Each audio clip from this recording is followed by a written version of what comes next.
Alhamdulillahi Rabbil Alameen. Allahumma salli wa sallim wa barak Allah Sayyidina Muhammad fi kulli lamhatin wa nafasin adada ma wasiyahum Allah. Bismillahir Rahmanir Rahim. Assalamu alaikum wa rahmatullahi wa barakatuh. It is a privilege to be invited to present at this event honoring our spiritual forefather. It is hoped through this short talk something of the history of the Qadiriyya Sufi order in Australia can be conveyed, along with the wider importance of Shaykh Abdulqadir Jailani for Sufism in Australia. The engagement between the Makassar fishermen of Indonesia and the indigenous peoples of Northern Australia is one of the earliest sustained engagements between Muslims and Australia.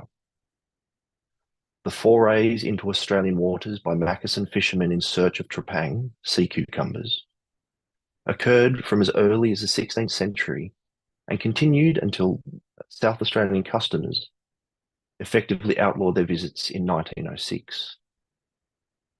These annual visits to northeastern Arnhem Land spanned from December to April, leaving profound imprints on the cultures and languages of Australia's far northern shores.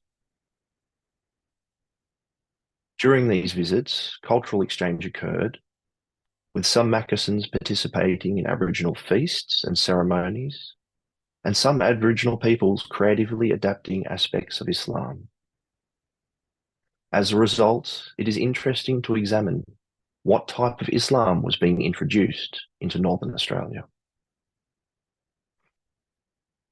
The local kingdoms of South Sulawesi, from where many of the Makassar fishermen hailed, embraced Islam early in the 17th century, which spread with the spread of Islam throughout Indonesia coming in large part at the hands of Sufis. The influence of Sufism in the uptake of Islam in Indonesia is seen to have had a continuing influence, and given the period during which Islam spread through Indonesia and the earliest estimates of the arrival of Macassans in Australia, it is possible that Indigenous Australians were witness to these religious developments through the visiting fishermen. It is plausible that these early and sustained engagements with Muslims in Australia were either directly connected with, or at least influenced by, Sufism.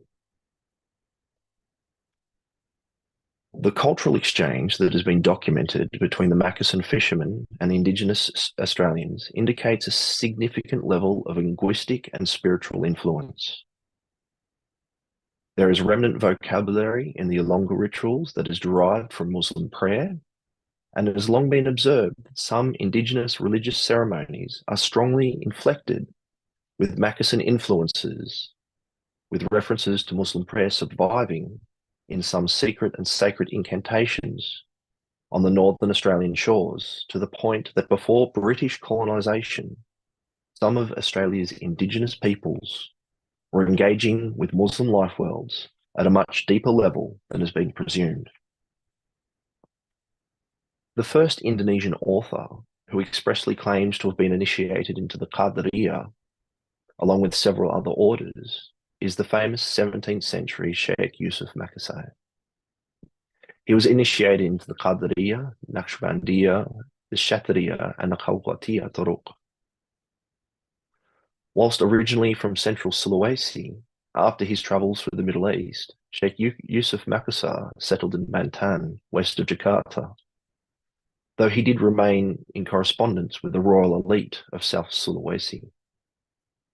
While Sheikh Yusuf did not teach the Qadiriyya, rather he taught the Khalwatiyya, there is evidence from his texts that he incorporated elements from the other turuq that he had mastered. From the late 18th century onwards, there is increasing evidence of the Qadiriyya across Indonesia, with Shaykh Abdulqadir Jailani acquiring considerable prestige as a powerful protector. Whilst this is far from conclusive evidence, given the influence of Sufism generally, and the Qadiriyya Tariqa particularly, on the development of Islam in Indonesia, it is interesting to suggest that future research will find links between the Qadiriyya Sufi order and the Aboriginal peoples of Northern Australia through their engagement with the Macassans. Between 1860 and 1920, approximately 20,000 camels were imported to Australia to cart all manner of goods across the country. To manage these beasts of burden, between 2,000 and 4,000 cameleers were utilised. Most of the cameleers hailed from different provinces, which later became Pakistan, such as Balochistan, Punjab, the Sindh, the Northwest Frontier Province, as well as the Protectorate Kingdom of Afghanistan and other parts of India and what was later to become Bangladesh, areas which all have rich heritages of Sufism. Most scholars researching the cameleers hint at a connection between the cameleers and Sufism, though to date there has been a lack of explicit evidence of such a connection. As the colonial powers of the time were more interested in the camels than those that tended them, much that would provide valuable insight into the practice of Sufism amongst the cameleers has been lost. There are possible glimpses of Sufism amongst the cameleers in newspaper reports, provided such reports are read with an understanding of Islamic and Sufic orthopraxy. For instance, a 1902 newspaper report on the conditions within Afghan camps documented, quote, "a new terror in the shape of corroborees or whatever the Afghans call their ear-splitting evening concerts," end quote, which are distinguished by, quote, "the howls and wails of men with bandaged pants who work themselves up into a voice far exceeding concert pitch," end quote. Read with an understanding of Sufi practice, it is possible this is one of the earliest, if not the first, documented recording of a Sufi congregational gathering of dhikr in Australia.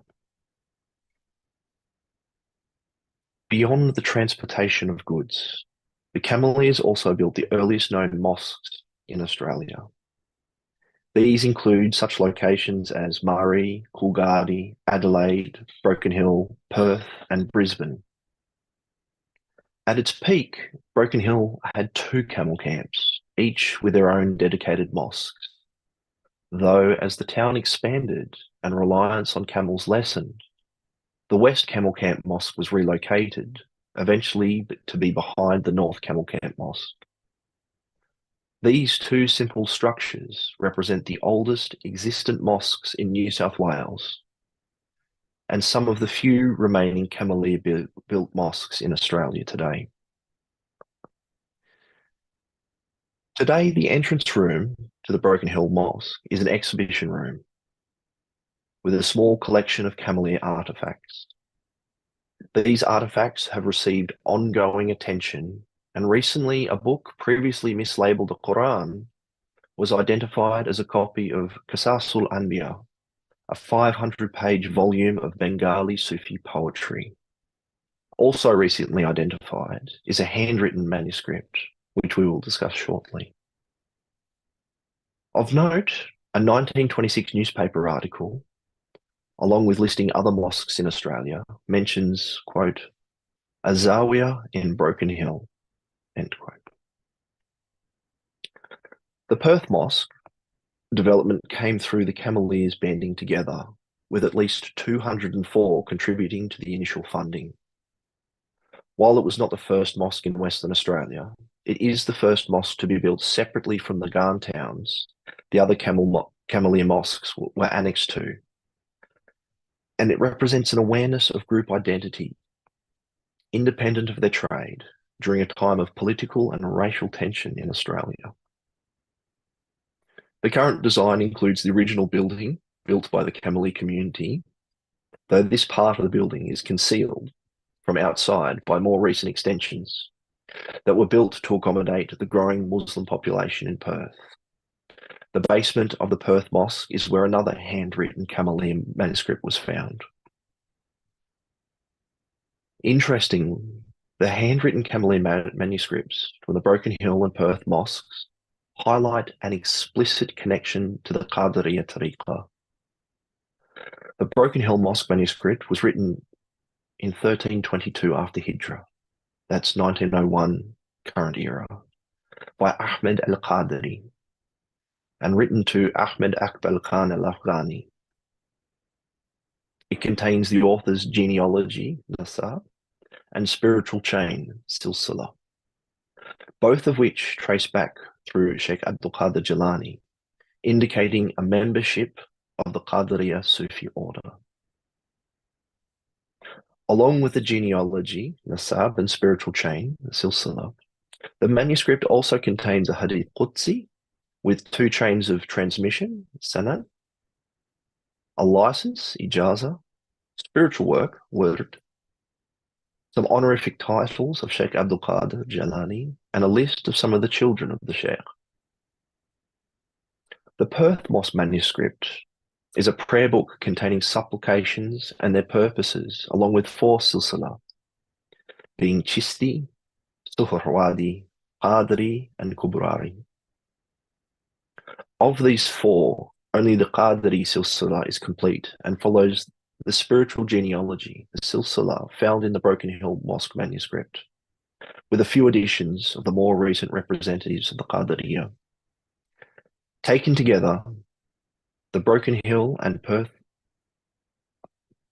Qadiri silsilas indicate both familial and spiritual lineage through Sayyid Hassan Jailani to Shaykh Abdulqadir Jailani to the Prophet Muhammad sallallahu alaihi wasallam. Sayyid Hassan Jailani was born in Baghdad around 1862 and was, along with his brother Sayyid Abdul Rahman Jailani, Naqib al-Ashraf of Baghdad until he left and moved to Afghanistan in 1905, where the Jailani family remains prominent both politically and as spiritual representatives of the Qadiriyya. Whilst it is currently unclear what relationship either Ahmed al-Qadiri, author of the Broken Hill Mosque manuscript, or Abdus Salam al-Qadiri, the first listed in the Perth Mosque manuscript, Qadiri Silsila, had to Sayyid Hassan Jailani. The manuscripts indicate both familial and spiritual ties, with the possibility of one or both manuscript authors being amongst the Cameleers. There is an interesting possibility that there were descendants of Shaykh Abdulqadir Jailani residing in Australia during the late 19th or early 20th centuries. Whilst Cameleer manuscripts are extremely rare, it can now be seen that there are 2 handwritten manuscripts associated with the Cameleers whose contents are closely aligned, both of which strongly indicate there were adherents of the Qadiriyya Sufi order amongst the Cameleers in Australia. The importance of Shaykh Abdulqadir Jailani extends beyond the Qadiriyya Tariqa to other turuq found within Australia. One such order that traces their silsila through Shaykh Abdulqadir Jailani is the Burhaniyya Dasukiya Shadriya order. The Burhaniyya Tariqa in Australia have operated under Murshid F.A. Ali al-Sanusi for many years. From Perth in the early 80s to Tasmania in the early 90s to Broken Hill in the early teenies. Murshid F.A. Ali al-Sanusi, Sheikh of the Burhaniyya Dasukiya Shadriya Sufi order and spiritual director of the Almiraj Sufi and Islamic Studies Centre, has established representatives in most states of Australia, as well as Indonesia, America, Canada, and Mauritania, amongst others.